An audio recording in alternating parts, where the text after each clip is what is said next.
పొద్దున్నే పూజంటావు, మధ్యాహ్నం మడి అంటావు, సాయంత్రం సరదా పడితే సంతకు పోతావు. సోకంతా చిదిమేస్తావు, నడుమంతా తడిమేస్తావు, గడి అయినా వెయ్యక ముందే గడబిడ చేస్తావు. చిల్లర పనులు మానుకుంటా, జల్లెడ పడితే వల్లనంట, నీతోటి సరసం చేసి పోతానమ్మో కాశీ.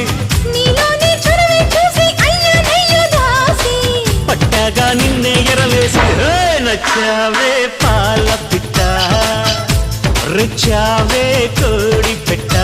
నా పుట్టు మధ్య మాసేటట్టు నువ్వే ముద్దెట్ట, నా చుట్టూ కొలత చిక్కేటట్టు నువ్వే మెలిపెట్ట, మొరపెట్టిందమ్మ లాండు పట్ట. నచ్చావే పాల పిట్ట, రుచావే కోడి